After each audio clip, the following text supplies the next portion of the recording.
Okay, go. Magpakatibay nga kayo at sundinan lagi ang aking salita. Lagi ninyong suriin ang inyong sarili at ipadama ang aking pag-ibig sa inyong mga kapatid.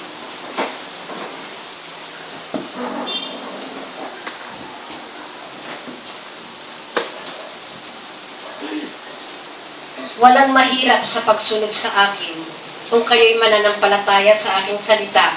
At higit sa lahat, inihandog nyo lang inyong mga sarili bilang buhay na handog. Ako'y patuloy na nakamasid sa inyo, kung kaya't huwag ninyong hayaan na tumalikod ang aking espiritu sapagkat kayo'y mapapahamak lamang.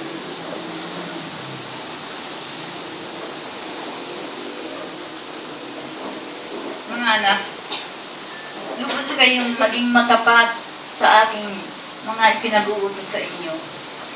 Kayo'y huwag magulumihan sa mga nangyayari sapagkat ito'y nakasulat na. Kaya magtiwala kayo na kayo hindi ko pababayaan. Good morning mga kapatid. Maraming tao sa mundo, talaga masigasig sila how to earn a living. Kung paano sila maghahanap buhay, kung paano nila tutugunan ang pangangailangan ng mga anak, yung pag-aaral ng mga anak nila, yung mga expenses ng Meralco, tubig. So natutuon sila sa mga lahat ng problema sa sanlibutan. At ang nabibigyan nila ng atensyon, yung panlabas na pagkatao, yung pangangailangan ng katawan. Hindi nila nalalaman na kapag hinanap mo ang kaharian ng Diyos at ang kanyang katwiran, yung lahat ng hahanapin nila ay dadagdag. So ang hahanapin mo muna, ang buhay na walang hanggan. Kasi ang hinahanap nila yung ikabubuhay. How they will earn a living, hindi yung how they will live. Dapat ang pagtutuunan ng pansin natin, how are we going to live? Paano ba tayo mabubuhay dito sa lupa? Ang lupa material world nga ito Nandito ang lahat ng bagay na pangangailangan ng sanlibutan, ng katawan o ng laman. Ngayon, hindi nila nabibigyan ng maraming atensyon yung spiritual na buhay. Yung kaluluwa at espiritu na pinakamahalaga sa lahat ng bagay. Kaya minagaling ng Diyos na tawagin tayo at ipinapaunawa naman ng Diyos sa atin ang pinaka-importanting bagay ay ang kaligtasan ng kaluluwa. At kapag hinanap mo yung kaligtasan ng kaluluwa mo, bibigyan ng atensyon ng Diyos ang pangangailangan ng katawan lupa mo.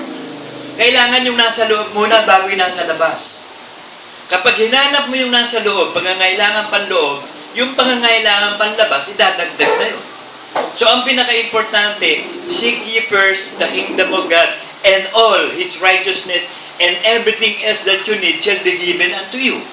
Yun ang sinabi ng Diyos Kung hindi tayo natutustusan ng Diyos sa lahat ng pangangailangan, nagkukulang tayo na hanapin ang kaharian niya. Kasi hindi magsasabi ang Diyos ng isang bagay na hindi niya gagawin. Pag hinanap mo talaga ng faithfully o buong puso ang kaharian ng Diyos at ang kanyang katwiran, ang lahat ng bagay idadagdag sa iyo. Pero kailangan mo talaga magtiyaga at magtiis, magpakasakit. Hindi madali ang pagiging Kristiyano. Ito'y pagtalikod sa laman sa datihang pagkatao. Pagtalikod sa iyong dating sarili mo, na mabubuhay ka na sa bagong sarili mo o bagong pagkatao. Na iyan ay nakalakip kay Kristo.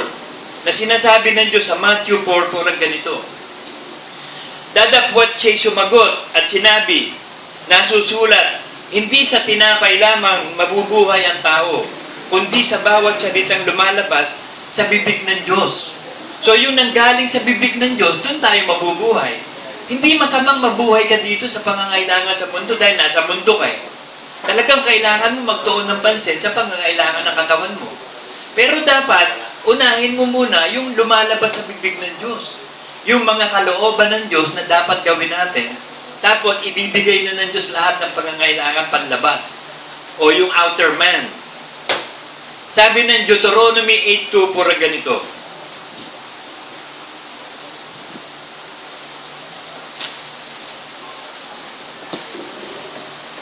At iyong alalahanin ang buong paraan na ipinatnubay sa iyo ng Panginoon mong Diyos nitong 40 taon sa ilang upang kanyang mapagkumbaba ka at subukan ka na na maalaman kung ano ang nasa iyong puso, kung iyong gaganapin ang kanyang mga utos o hindi.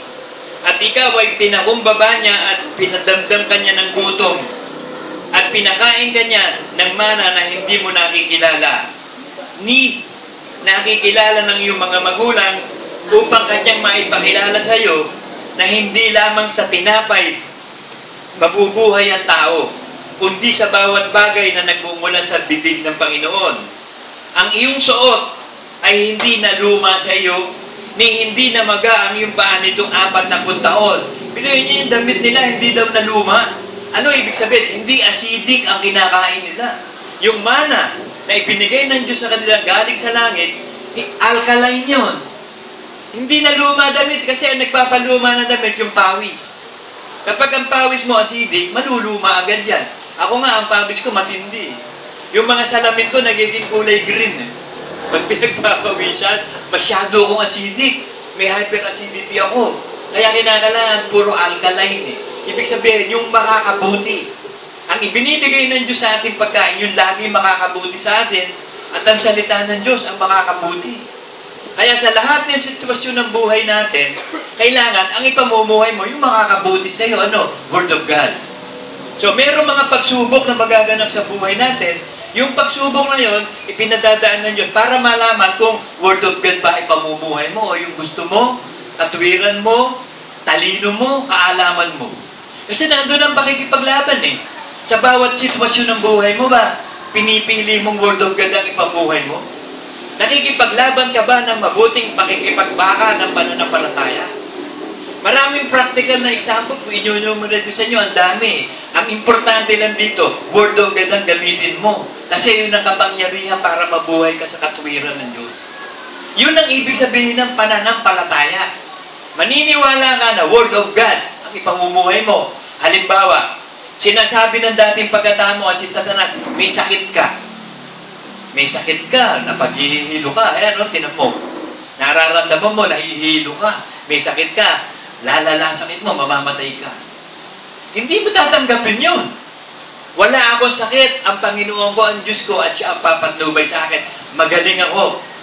Sumasampalataya ako na magaling ako. Hindi ako idudumog na kahit anong sakit o kahit anong problema sa buhay. Hindi ako igugubo. Tagumpay ako sa lahat ng bagay. Yun ang pakikipaglaban. Word of God ang gagamitin mo. Huwag kang papayag. Kasi pag pumayag ka, matatalo ka. Meron nga akong nabasa nun eh. Nagpahula siya. Ang sabi ng manghuhula sa kanya, malapit ka nang mamatay. Eh, tinanggap niya. So, lahat ng nasa isip niya lagi, malapit na siya mamatay. Namatay yung taong yun. Bakit? Eh, yun ang nasa isip niya. You are what you think. It is done unto you as you believe. Ang pinaniwalaan mo, mamamatay ka. Di mamamatay ka nga. Ang paniniwalaan natin, hindi tayo mamamatay. Yun ang ating pananampalataya. At kung yun ang pananampalataya mo, kailangan gawin mo yung 1 John 3:3.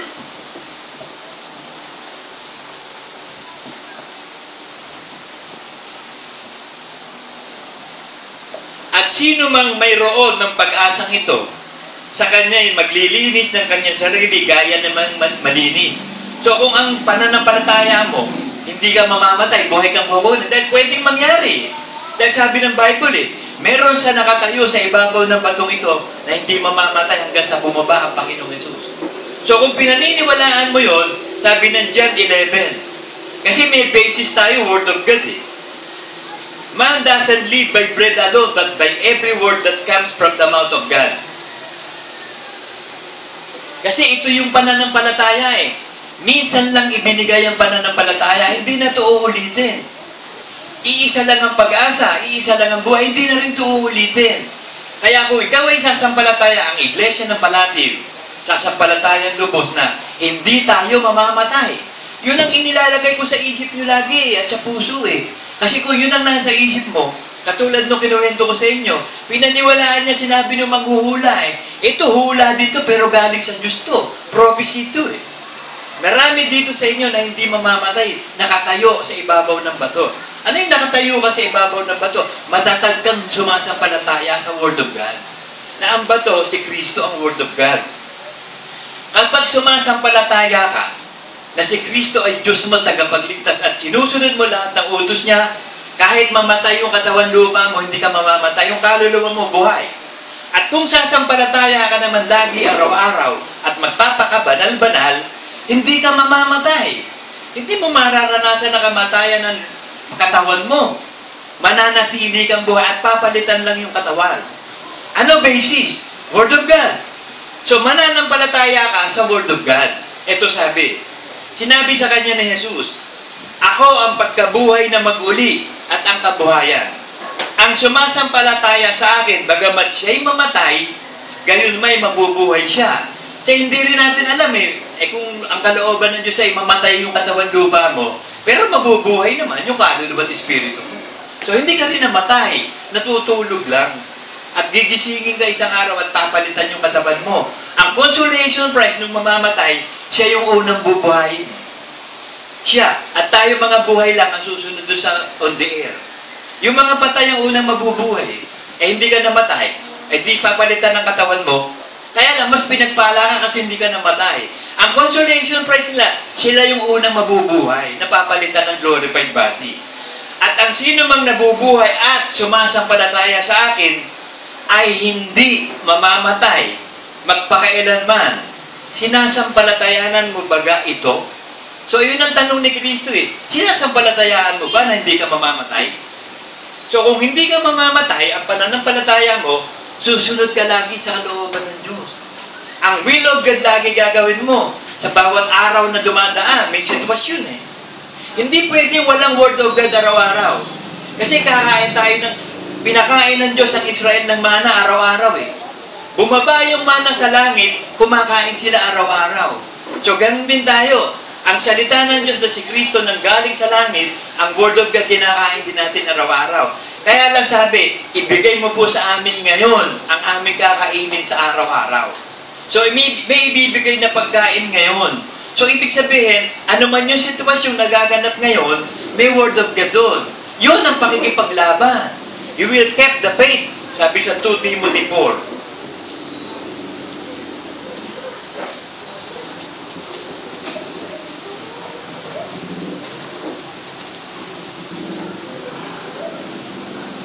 Timothy 4:7. Nakipagbaka ako ng mabuting pakikipagbaka. Natapos ko na ang takbo. Iningatan ko ang pananampalataya. Nakipagbaka ako ng mabuting pakikipagbaka. Ibig sabihin may labanan. May gera araw-araw, may gera. Sa loob pa lang natin, paggising mo sa umaga, may gera na Yung isip mo, ginigera na ng demonyo Yung dati mong pagkatao ang naghahari sa isip mo. O pakikipaglaban, papayag ka ba? Na dati mong isip, dating damdamin, dating kalooban, dating ikaw ang mag-aari. Hindi, bago na. Ikaw na mag-aari yung bagong pagkatao. Sisingit si Satanas, dadali ka sa pagkakasala. Papayag ka ba? Hindi ka papayag na magkasala. Magpapakabanal-banal ka. Sabi dito buhat ngayon, natatana na sa akin ang putong ng katwiran na ibibigay sa akin ng Panginoon na tapat na hukom sa araw na yon. At hindi lamang sa akin, kundi sa lahat din naman ng mga naghahangad ng kanyang pagpapakita. So, dapat sa panahon ito, ang hinahangad mo na pagpapakita ni Kristo. Hinihintay mo na yung pagbaba niya. Hindi yung natatakot ka pa bumaba. Kasi may mga ganyang Kristiyano Natatakot bumaba si Kristo. Natatakot siya na baka bumaba na, hindi ako handa So, edi para hindi ka matakot, di handa mo lagi, di ba? Ano ba kinatatakutan mo? Maiiwan ka? O di sumunod ka araw-araw, hindi ka matatakot. Perfect love casts out fear. Mabubuhay ka sa araw-araw. Kakain ka ng mana araw-araw. Kakainin mo ang every word of God sa araw na ito na ibibigay ng Diyos sa iyo. Yun ang pakikipamuhay sa pananampalataya. Yun ang pakikipagbaka ng pananampalataya. Hindi ka papayag na hindi mo gawin ang kalooban ng Diyos. Kasi kaya mo na Meron kang kapangyarihang gawin. Sabi sa Romans 6:22.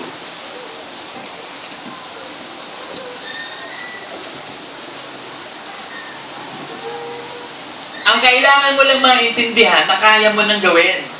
Kaya sabi doon sa Mark 9:23, kung kaya mo, lahat ng bagay may pangyayari sa iyo na sumasampalataya. Kaya na natin.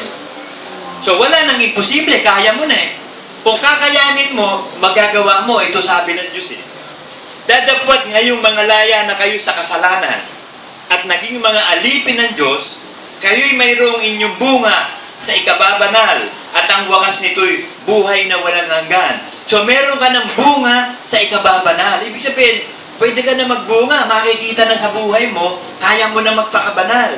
Kaya mo nang sundin lahat ng utos ni Kristo. Wala nang imposible. Sabi nga ng message kanina eh, maging matapat lang kayo, siya gagawa eh. Ang Diyos ang gagawa sa atin lahat ng mga gawa. Sabi sa Isaiah, di ba? Sinabi niya doon, yung lahat ng mga gawa na ipinagagawa ng Diyos sa atin, ginawa na niya. At araw-araw, binubuhat niya yung krus na bubuhatin natin at kaya mo nang gawin lahat pagkat ang Espiritu Santo ang tumutulong sa atin. So, walang imposible. Sabi ng James 3:13,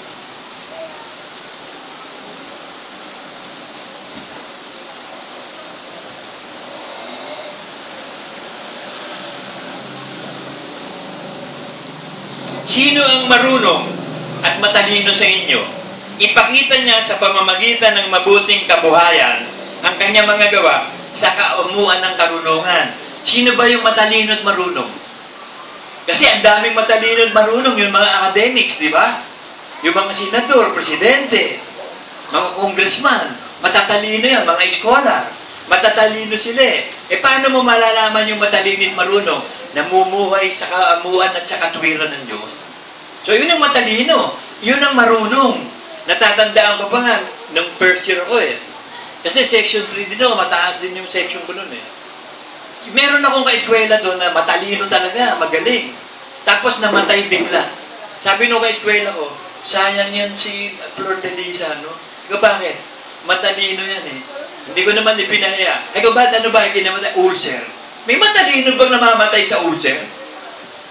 Kung matalino ka, kakain ka. So, hindi matalino yun. Bobo yun. Eh, namatay sa ulcer eh. Eh, sarap-sarap na ba kumain? Tapos namatay sa ulcer. Bakit? Wala daw ginawa kundi mag-aral na mag-aral. Eh, di tanga. Wala kang ginawa kundi mag-aral. Kumain ka. Man doesn't live by bread alone. So, ibig sabihin, kakain ka pa rin ng pagkain ng katawan. Pero ang bibigyan mo ng atensyon kung matalino ka, yung kaluluwa mo. Kailangan huwag mamatay yung kaluluwa ng espiritu mo. Sabi ko, hindi ko lang ipinahaya yung ka-eskwela ko eh. Sasabihin ko sana, alam mo, tanga ka rin. Sinabi mo matalino, hindi dapat namatay sa ulcer ng matalino. Ang matalino, mabubuhay, matalino nga eh. Eh, ba't namatay sa ulcer? Eh, hindi kumakain yan.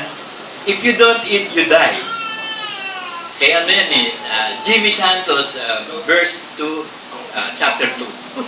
If you don't eat, you die. Simple-simple buhay. Maghahanap buhay tayo. Oh, walang masama dun. Magsipag ka nga, yayaman ka eh. Kahit unbeliever ka pa eh. Sabi sa Proverbs 10:4 yata yun.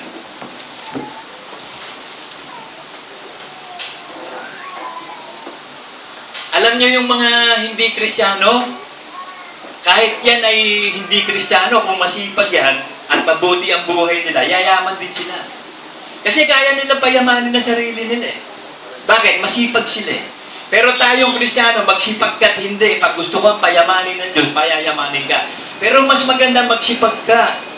Para sumagana buhay nyo. Ito sabi, Proverbs 10:4.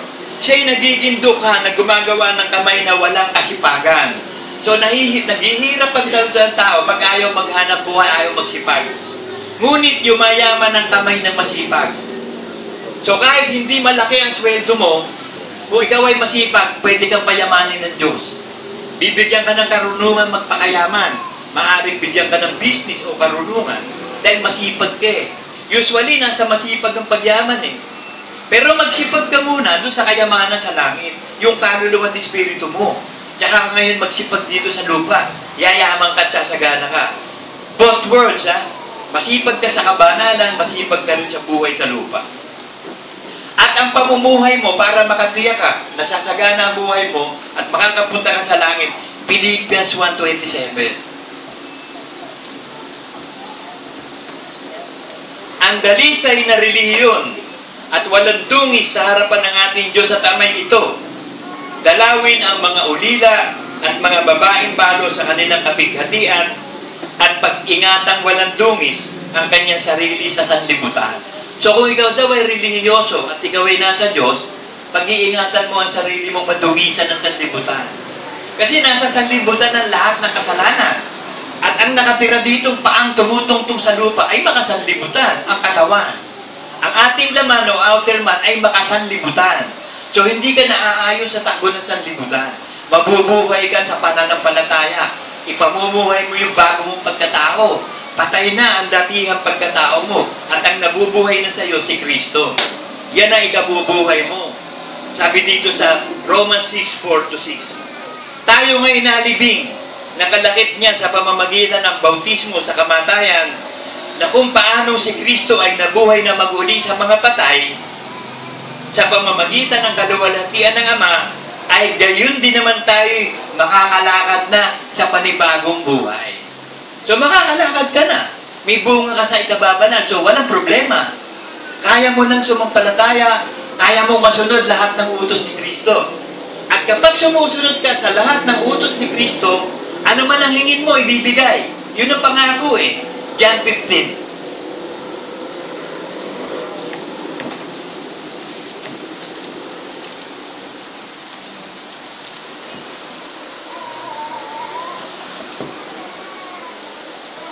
Kung kayo ay magsisipanatili sa akin at ang mga salita ko ay magsisipanatili sa inyo, hingin ninyo ang inyong mang ibigin at gagawin sa inyo.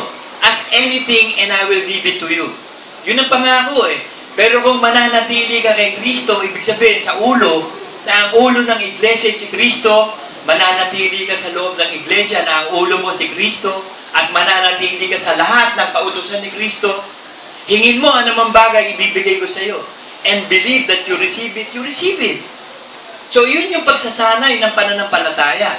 Kung magagawa natin yun, at ang nakikita kong pinaka-importanting gawin natin, yung pagpapakabanal, na magkaisa tayo ng kaisipang hindi tayo mamamatay. Kasi minsan lang ang pananampalataya, hindi uulitin eh. Sabi sa Jude 3.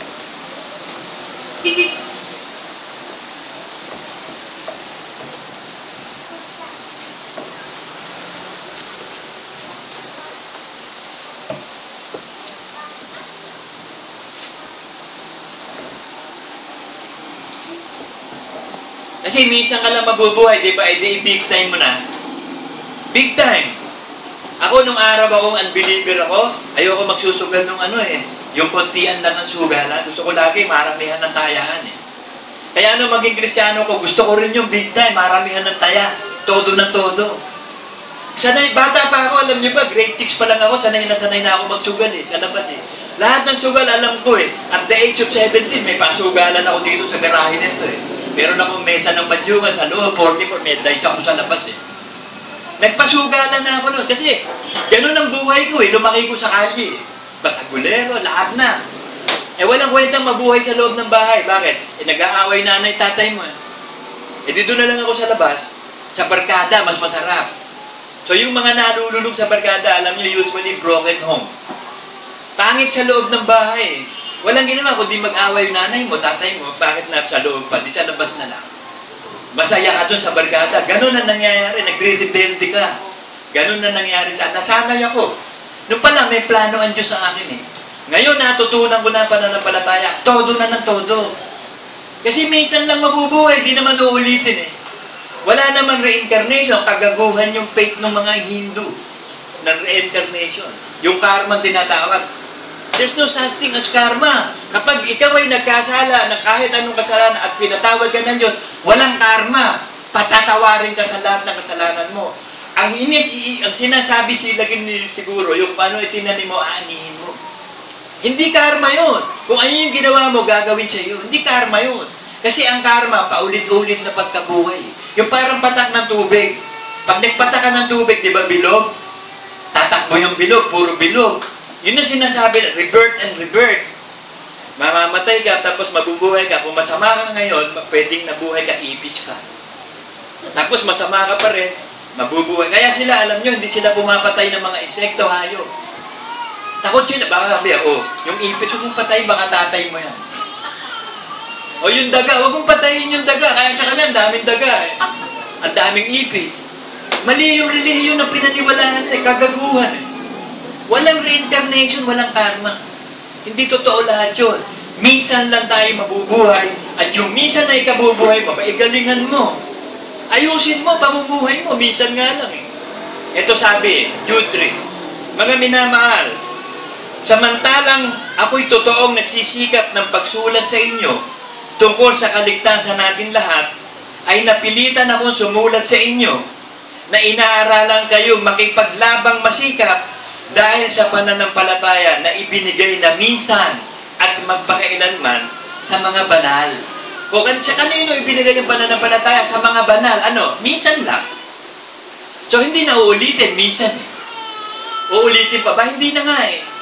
So, ano yung pinamuhay mo sa lupa? Ano yung ginawa mo rito? Dahil minsan lang eh. Sabi sa Ezekiel 18:20.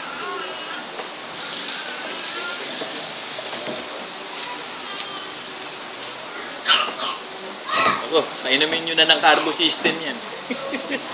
Masama na ubo pag nagplema, antibiotic na yan.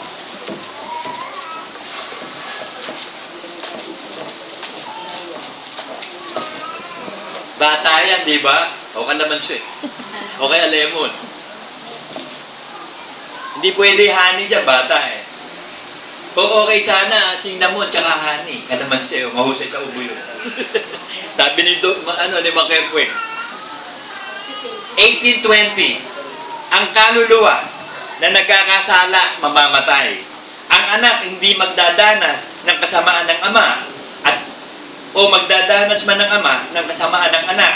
Ang katuwiran ng matuwid ay sasa kanya at ang kasamaan ng masama sasa kanya. So ano ginawa mo? Anong katuwiran ba?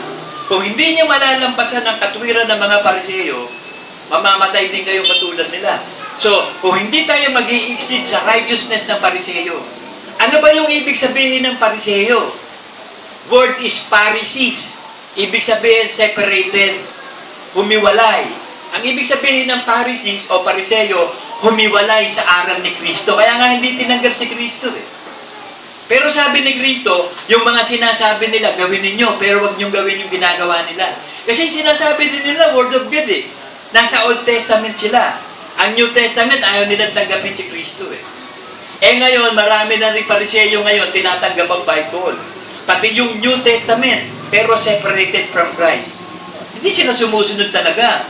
Pero tayo, hindi tayo Pariseyo. Hindi rin tayo Saduceo. Ang tawag sa atin, Kristiyano. Ibig sabihin, tagasunod ka ni Kristo. So, ikaw ay magiging alagad ni Kristo. Gideon 300. Na-refine na talaga. Naging alagad. Kasi uminom sila sa tubig doon sa ilog eh, sa pamamagitan ng kamay. Ibig sabihin, naturuan na. Hindi aso. Yung aso, hindi. Dati pagkatao yun eh. Yung bagong pagkatao, naturuan na yun ng aral ni Kristo. Kaya nung uminom sila sa ilog, pamamagitan ng kamay, sabi ng Diyos, yan ang tinatawag ko, yan ang hinihirang ko. Yung lahat ng uminom sa ilog, sa pamamagitan ng kamay, alagad na. Naturuan na. Kaya ang tanong nga, ikaw ba'y naging alagad na? Naturuan ka na ba ng lahat ng kailangan mo sundin kay Kristo? Nasunod mo ba ang lahat ng tagubilin ni Kristo? O rapture ka? Kung magpapatuloy ka araw-araw na sundin ang kalooban ni Kristo, hindi ka mamamatay. Buhay kang kukunin. So ano pipiliin mo? Kasi pinapipili tayo eh. Araw-araw pinapipili tayo eh. Laging merong pagpili eh. Ikaw ang mamimili. Bahala ka kung ano pipiliin mo. Pero hindi ka pipilitin ng Diyos. Ilalatad lang sa iyo, sasabihin lang sa iyo kung anong pipiliin mo, bahala ka sa buhay mo.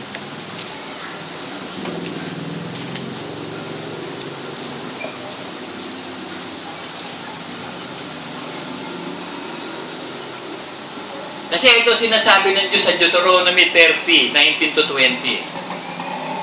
Aking tinatawag ang langit at ang lupa na pinakasaksi laban sa iyo sa araw na ito. So, kumuha ng witness ang Diyos. Hindi tao kinuha niyang witness eh. Sinungaling ang tao eh. Pero yung langit at lupa, hindi magsisinungaling yun. Yun ang saksi eh. Yun ang witness eh. Tinatawag ko ang langit at lupa na pinakasaksi laban sa iyo sa araw na ito. O di itong araw na ito, may witness ha. Ang langit at lupa, yung nilikha ng Diyos ang witness. Na aking ilagay sa harap mo. So ano ginagawa ng Diyos? Inilalagay lang sa harap mo ang buhay at kamatayan, Ano ba yung kamatayan? Yung nagkakasala ka, tumihiwalay ka kay Kristo, kamatayan yon. Ano yung buhay? Sumusunod ka sa katuwiran ni Kristo, may buhay ka. So, ihaharap sa iyo ang buhay at kamatayan. So, sitwasyon. Ang ilalagay ng Diyos sa iyo, sitwasyon. Ilalagay ka sa sitwasyon na mamimili ka. Salita ba ng Diyos o yung gusto mo? Sa araw na ito, papipiliin ka sa sitwasyon na yon. Kaya piliin mo. So, nagre-recommenda lang ang Diyos. Hindi ka niya pupwersahin, o piliin mo na itong buhay na to, sigurado hindi. Ito lang sinasabi niya, piliin mo ang buhay upang ikaw ay mabuhay, ikaw at ang iyong binhi. So, maidadamay mo yung mga anak mo. Kasi yung mga anak, walang isip yun, sigurado sa langit yun eh. Ngayon yung mga malaki na nakakaintindi na, bay, turuan mo ng pananampalataya. Hikayatin mo manampalataya. Pero wag mo pwersahin. Turuan mo lang, pangaralan mo, turuan mo ng aralan sa way ng Panginoon. Sila ang bahala kung sila'y magdidesisyon o hindi. Nagampanan mo ang tungkulin ng pagiging pastor. Kung ikaw naman babae, ikaw ang pastor ng bahay nyo, yung lalaki hindi. Pero kapag ikaw ay lalaking Kristiyano, pastor ka ng pamilya mo. May katungkulan ka. Ezekiel 3:17.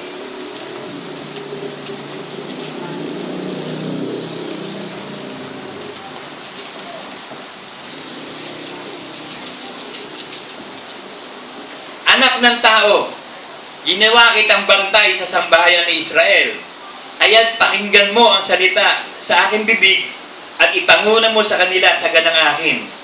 Pagka aking sinasabi sa masama, ikaw ay walang pagsalang mamamatay at hindi mo pinagpaunahan siya o nagsalita ka man upang hikayatin ang masama mula sa kanyang masamang lakad. So, hihikayatin lang natin, magsasalita tayo, tuturuan natin yung mga anak natin, o kahit sinong kakilala mo na masama, hihikayatin mo magsisi mananampalataya upang iligtas ang kanyang buhay. So, ang purpose mo kasi, iligtas mo yung kaluluwa niya. Ang purpose natin, kaya tayo nagpapahayag na salita, iligtas yung kaluluwa ng tao. Pero sila pipili ng kaligtasan nila o hindi. Ang gayong masamang tao ay mamamatay sa kanyang kasamaan. Ngunit, ang kanyang dugo ay aking sisiyasatin sa iyong kamay. So, pag hindi mo pinagsabihan ng anak mo, asawa mo, kaibigan mo, nanay mo, tatay mo, kamag-anak mo, na nakikita mong masama, at hindi mo pinagsabihan at sinabi mo sa kanila na, ito sabi ng Diyos, ganito, ganyan, ipangaral mo salita. At kapag hindi pa rin sila sumunod at namatay, hindi ipapataw sa balikat mo yung kaluluwa nila. Pero kung mamamatay yung tao yun, hindi mo pinagsabihan, hindi mo hinikayan, ipapataw sa iyo, sabi. Gayon man kung yung pag-unahan ng masama at siya'y hindi humiwalay sa kanyang kasamaan o sa kanyang masamang lakad man, siya'y mamamatay sa kanyang kasamaan. Ngunit iyong inililigtas ang iyong kaluluwa. So, inililigtas mo kaluluwa mo. Bakit? Sinasabihan mo eh.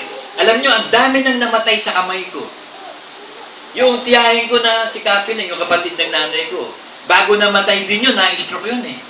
Pero bago siya namatay, nabulungan ko yun.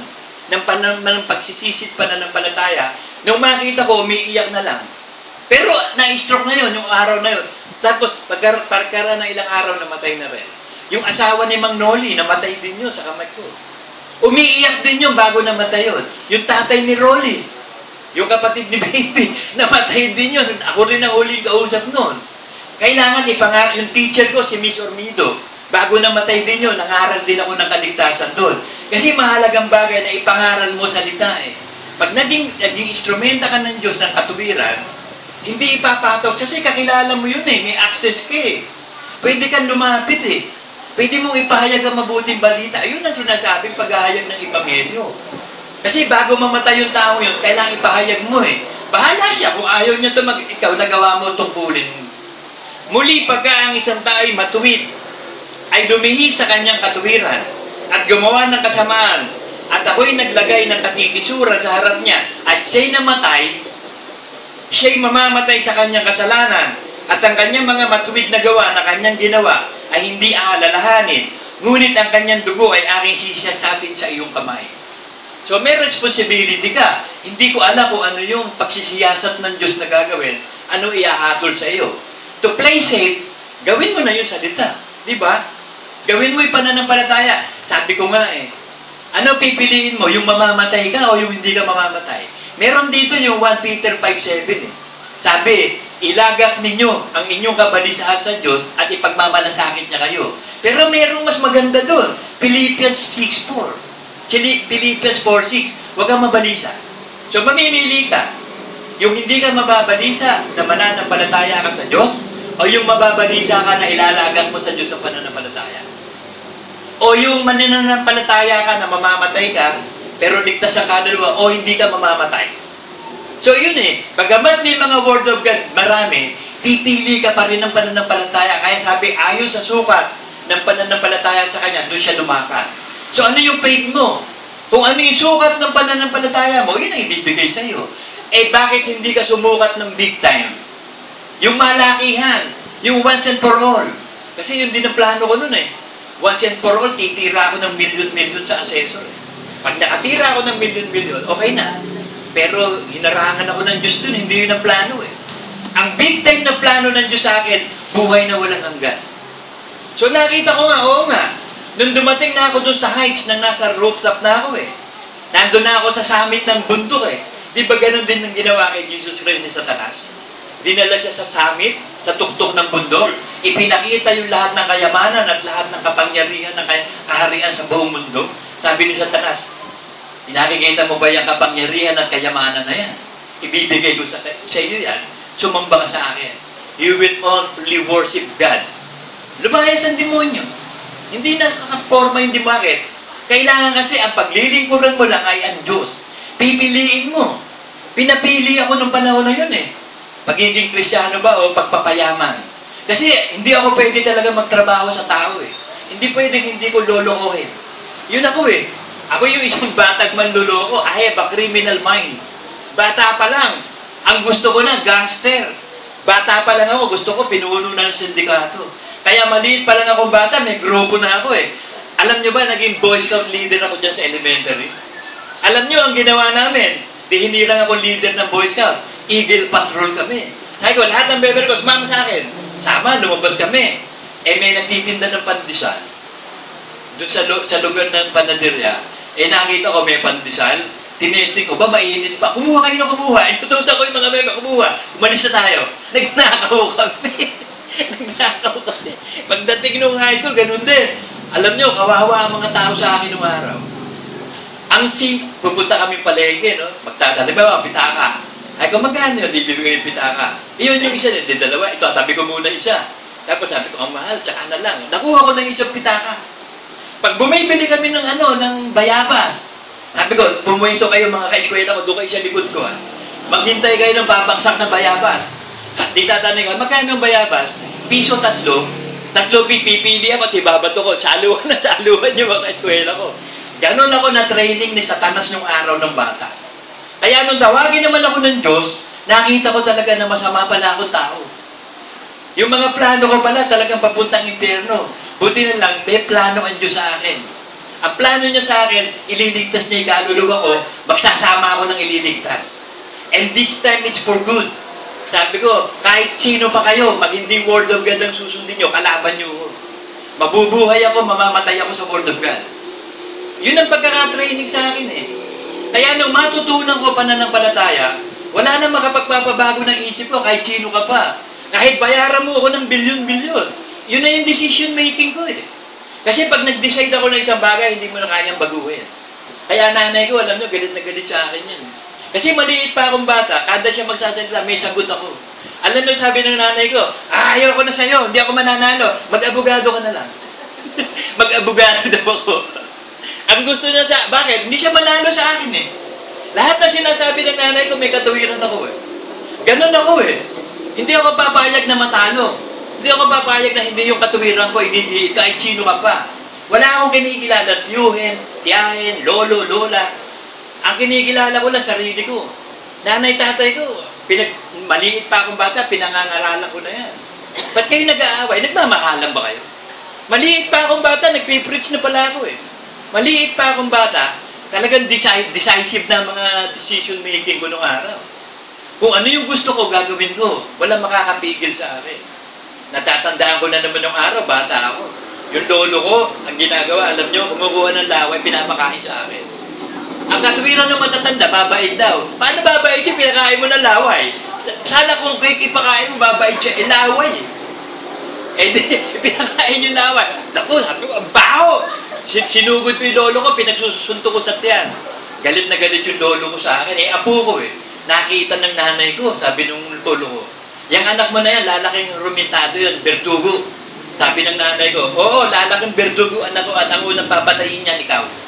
Sabi ko, matapang din to nanay ko So, sa madaling salita, nabuhay ako ng masama nung bata. Ang buhay ko, walang kwenta, kaya madalas ko sabihin sa inyo, zero Wala talaga Walang kwenta. Wala akong plano na ganito, wala akong ambisyon. Ang ambisyon ko, alam nyo, gawin ko yung gusto kong gawin. Yun ang ambisyon. Do what you will. Ganun ako, kaya pag nabasa nyo yung doon I am an outgoing person.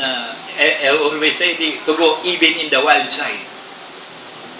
Yun ang buhay Kaya lang, pag natutunan mo na mabuhay, how you shall live, alam mo na. So, mabubuhay ka na ngayon sa Word of God. Paninindigan mo yun. Huwag kang papayag na hindi mo panindigan. Yun ang pakikipaglaban. Fighting a good fight of faith. Kailangan manampalataya ka kay Kristo. Gawin mo. Kasi kaya mo Alam nyo ba't hindi nyo masunod ang Word of God? Ayaw mong gawin. Hindi nyo nababansin pag gusto nyo gawin? Kahit halimbawa oras.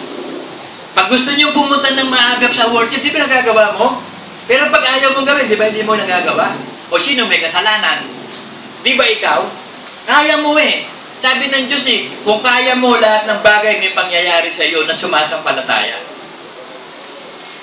So nasa decision mo yun Ano ba gusto mo?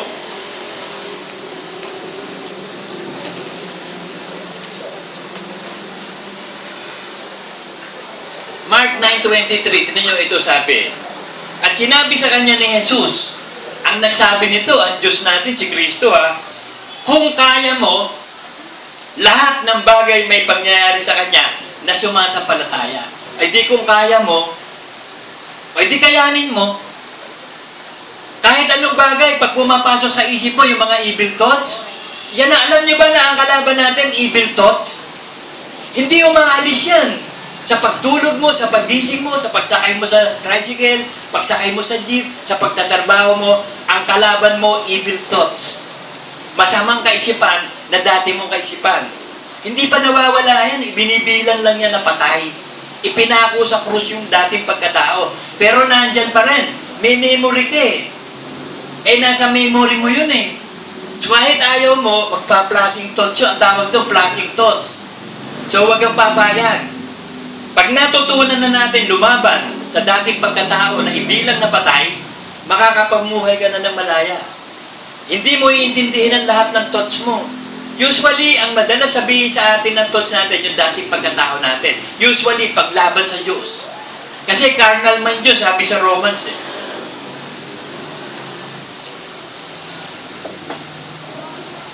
Romans 8:7. Sapagkat ang kaisipan ng laman ay pakikipag-alit sa Diyos, sapagkat hindi napapasaklaw sa kautusan ng Diyos at hindi nga maaari. The carnal mind is the old self, the old mind. Hindi siya papasakop sa Diyos at hindi maaari.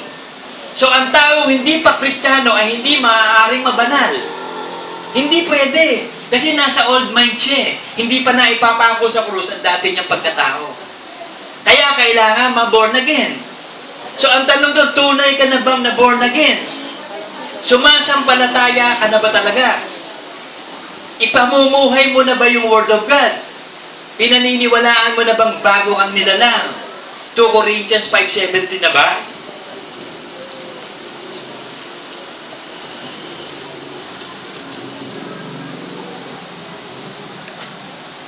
Kaya, kung ang sino man, o kita nyo to, sino man kahit pokpo ka pa, prostitute ka, king ka ng karnaper, adik ka, drug lord ka, sino man ay na kay Kristo Jesus, sumampalataya ka na kay Kristo, handa ka na mabuhay sa salita, siya'y bagong nilalang. Ang dating bagay ay nagsilipas na. Narito, sila'y pawang naging mga bago. So, magiging bago na. So, payag ka ba?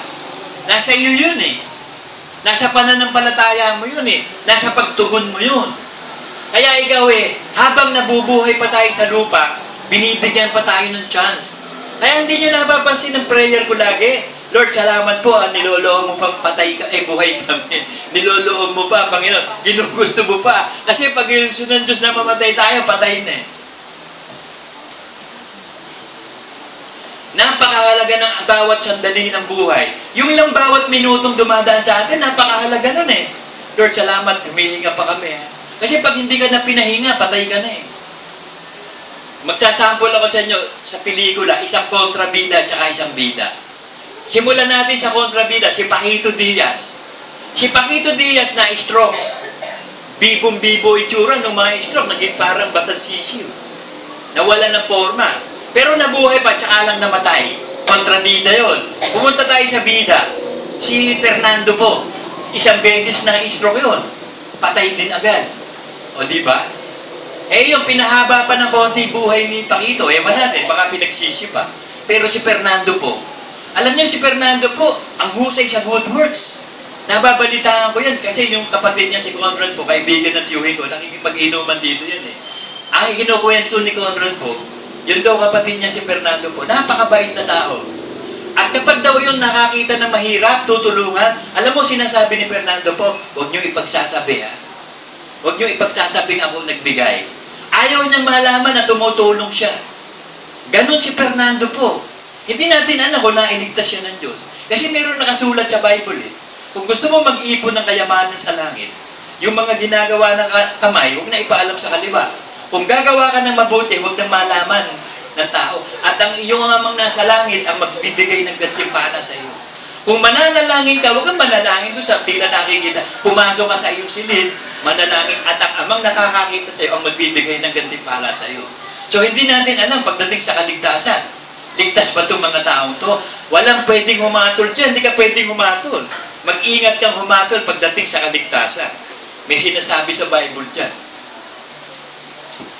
1 Timothy 4:10 yata yun. Sapagkat dahil dito ay nagsisipagpagal kami na nagsisikap. Ang nagsasabi nito, si Pablo kay Timothy Si Pablo, apostol. Apostol si Pablo, si Timothy, elder niya at hinihirang na maging pastor. Ito sabi niya kay Timothy, sapagkat dahil dito ay nagsisipagpagal kami. Ito, apostol na to, nagpapagal pa. At nagsisikap. Tayo nga, wala nga tayong kakwenta-kwenta dito. Pastor? Walang kakwenta-kwenta, pastor. Ang pastor na may kwenta, si Kristo. Bantay kami. Alam niyo ba, binigyan ako ng award? Nag-aral kami sa School of Christ, sa Mandaluyong. Binigyan ako ng award ni Brother Ross, valedictorian. Tapos sabi sa akin, Brother Larry, mag-speech ka. Ano yung sasabihin ko dyan? Halika, mag-speech ka sa pagiging valedictorian nyo.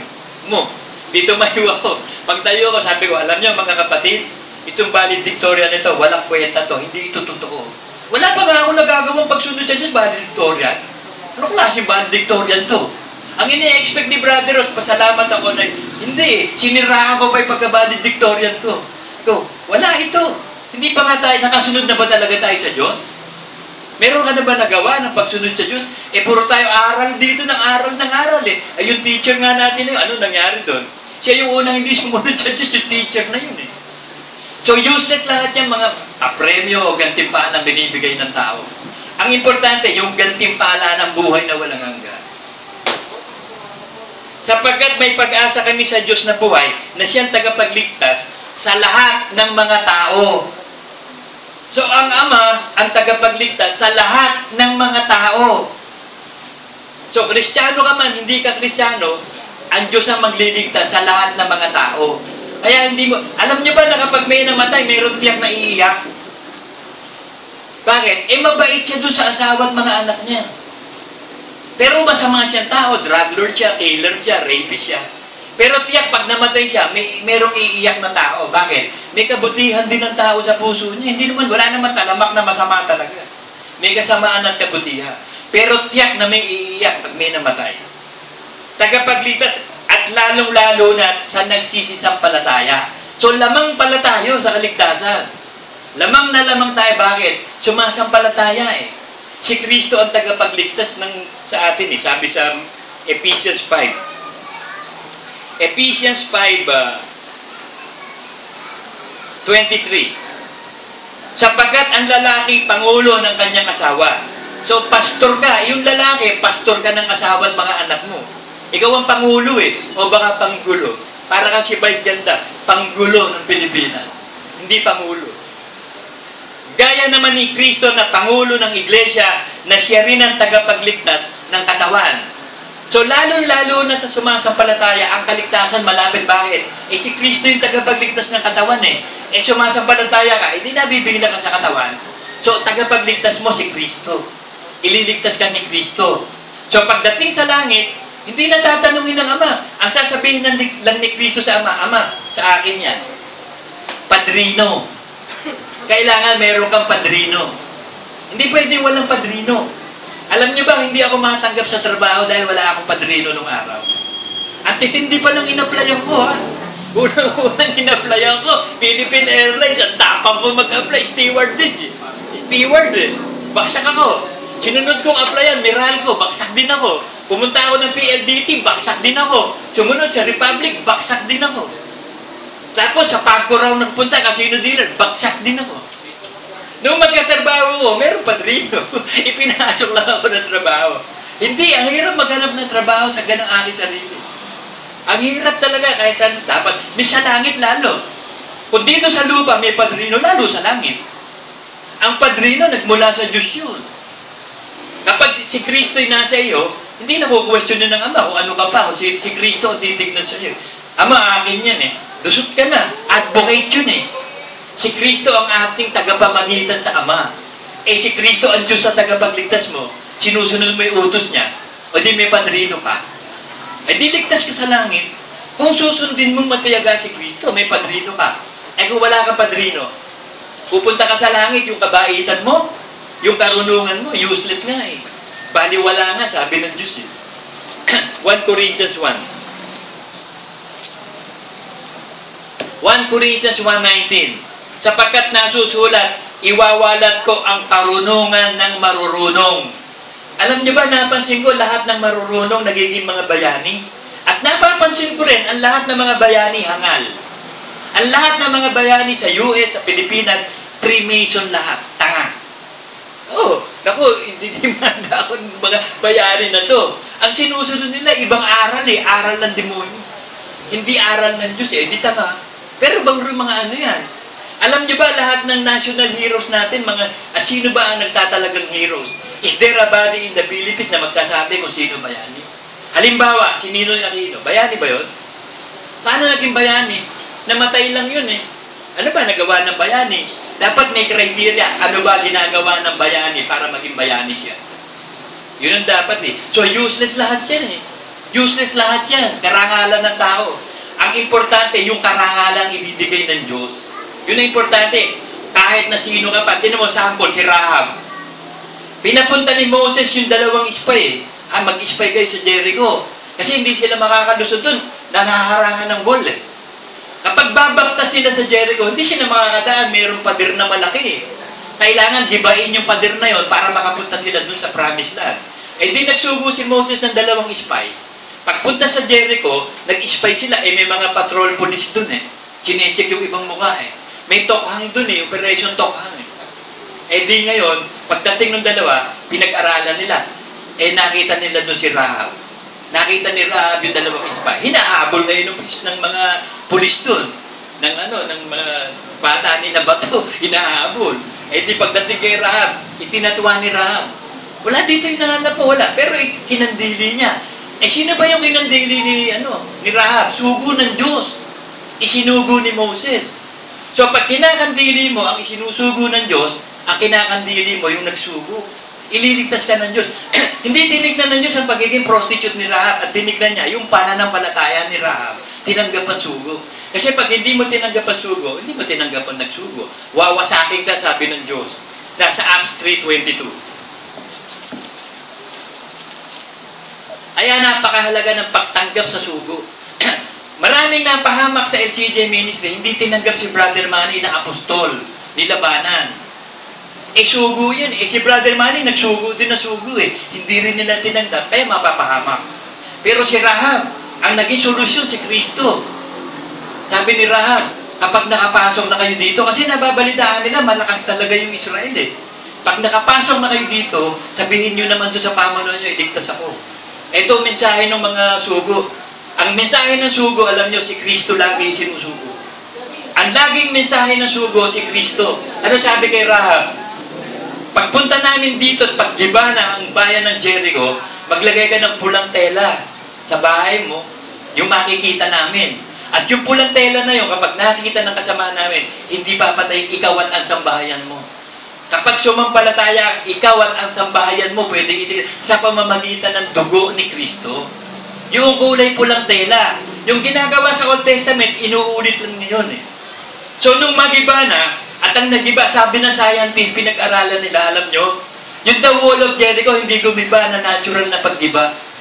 Kasi ang giba ng pader, pag gumiba, kung hindi papunta doon sa kanan, sa kaliwa eh.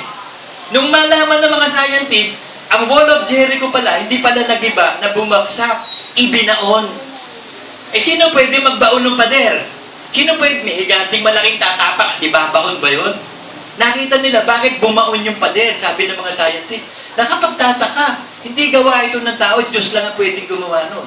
Kaya yung wall of Jericho, giniba ng Diyos yun. Ano yung wall of Jericho sa buhay natin, nagigibain ng Diyos? Yung mga kasalanan, na humahad lang sa atin, gigibain ng Diyos yun. Ihiwalay mo, sabi sa James.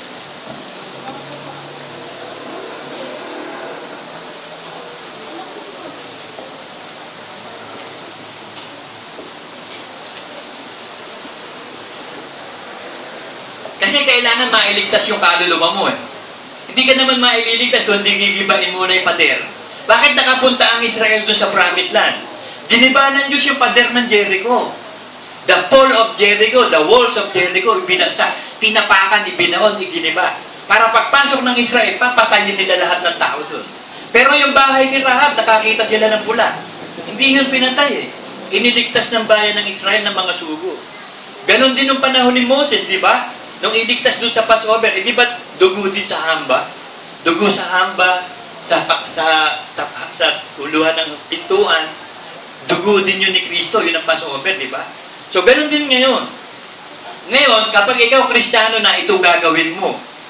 James 1:21-22. Kaya't ihiwalay nyo ang lahat ng karumihan at ang pag-apaw ng kasamaan. Ito yung pader eh. Ito yung pader na humaharang sa atin, yung hindi pagsunod. Yung hindi pagsunod sa aral ni Kristo. Yun yung pader eh. Ihiwalay mo yung disobedience. At tanggapin ninyo na may kaamuan ang salitang itinatanim na makapagliligtas ng inyong mga kaluluwa. So, para mailigtas ang kaluluwa mo, gibain muna yung pader. Alisin ang lahat ng kasalanan. Hubarin ang dating pagkatao, ibihis ang bago. So, makakasunod ka na ngayon sa Diyos. Kaya mo na. Dahil born again ka na talaga.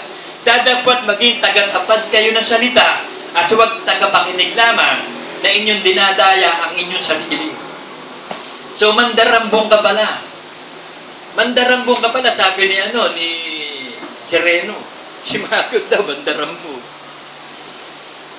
Kontra dun sa, ang dami, kay opinion yan eh. Opinion, lahat sila tama. Alam nyo ba yung sinabing huwag ilibing si Marcos sa sementeryo? Tama. Yung gustong ilibing, tama din. Opinion yun eh. Pero merong isang talagang tama, Word of God. Ang sino mang hindi magpapatawad ay hindi patatawarin ng Ama. So, dapat patawarin. Yun ang matibay na Word of God. Pagdating doon sa kung sino yung bayani, kung ako presidente, ang gagawin ko doon, ilibing na lang kung saan gustong ilibing. Wala nang honor-honor. Kasi sabi ng Bible, magkaroon ng mabuting paglilibing. Respect to the dead. Sa Macpela, alam niyo ba sina Abraham, yung asawa niya, lahat ng mga anak niya, dinala pa sa yungib ng Macpela, doon ipinalilibing. So, ibig sabihin, kailangan mailibing ang tao. Magkaroon ng respeto sa bangkay. At ang respeto sa bangkay, ilibing. Ang pagsumpa naman ng Diyos sa tao na masama, ipinakakain sa aso, hindi inililibing. Kinakain ng ibon at mga aso. Katulad no si Rahab, si Haring Harap, at saka yung propeta. Kinain ng aso yun doon sa field of Urjana. Yun ang sumpa eh. Masamang tao, hindi nailibing ng maayos. Pero lahat ng man of God, nailibing ng maayos. Sinunog man ang bangkay mo. Si Brother Manny, sinabi nila, bakit sinunog? Ganun din, pinabilis nga lang ang pagkaaligabok. Katawan lupa lang yan eh. Pag sinunog mo yung katawan lupa, kaya nga alikabok. Merong abo